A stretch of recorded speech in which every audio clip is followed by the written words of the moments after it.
If we think about what we do for children, right, we want to prepare children to become adults. And so we send them to school that prepares them to be good coworkers, maybe even supervisors and business owners one day, right? We train children to live a normal life. When we think about what children need and deserve, and it's often just normalcy, right? So a lot of people have seen the current foster care crisis and thought, let's just build a big building or a big camp in the woods or a big, let's move a bunch of them into one location. Well, when we do congregate care, I mean, that's okay for a short period of time. It may be better than a hotel or an office building for a night or two. But from a long-term perspective, children just crave and deserve normalcy. They deserve to wake up to a family and have breakfast once in a while, or have dinner at a dinner table, or go to McDonald's with their friends, or have sleepovers, play on ball teams, join music groups, just be normal kids. And I know that Fred Hornbuckle helped many kids do that, right? All of us can do that. We can all help children achieve some normalcy if we can open our own hearts and our own homes, whether they're in the middle of downtown Huntington or out in rural Lincoln County or Wayne County. Everybody can help a child achieve and feel love and normalcy. That's a much better alternative than just kind of warehousing children in some faraway place so they're kind of out of sight, out of mind. And that's super important for me, right? To truly understand the difference between what I would call in-home versus congregate care. I mean, at the end of the day, I manage money, I make laws, I coach basketball, that's it.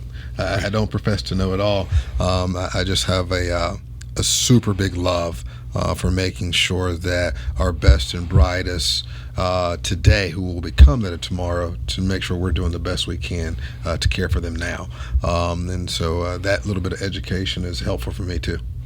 Well, thank you. And again, I think about, even just in movies, right, or television, there are tons of, in sports, of course, there are tons of famous foster kids who didn't have a normal environment growing up, but some family gave them a chance. Some family gave them a chance to play on your basketball team. Yeah, absolutely. And maybe some of those kids grow up and maybe they're not playing basketball, maybe they are, and they're doing successful things, and you're now managing their money. Yeah. So if we give foster kids a chance and to have some normalcy, they can go from situations where they are essentially tax takers, right, that we as a society are having to pay for their care, to become productive citizens as adults and become fellow taxpayers. And that, from your legislative standpoint, is a win all the way around. And that's huge for me. I think it's very well noted, my love for Huntington, West Virginia, and the tri-state for that matter. But I'm in this fight right now to reimagine and to build up our workforce. And we have to do that if we're going to be better for tomorrow. For sure. Because make no mistake about it, we can bring all the jobs, all the plants, all the economic development, but if we don't have people that are right here, homegrown, able to take advantage of those opportunities, then none of us will benefit. And there's so much promise in this often forgotten population of people. Especially foster kids, we're sending them far and wide right now as opposed to keeping them in our own backyard. And again, like I talked about earlier, started off with, we have a population decline. Imagine if we are able to keep those folks here. Right. And if we're able to care for them, again, it's going to mean they're stronger adults.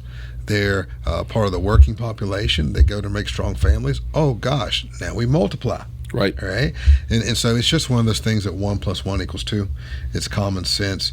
But make no bones about it, it's also an act of love. Right. And I'm leaning on the people of Appalachia, who that is their backbone, to reach out and love another child.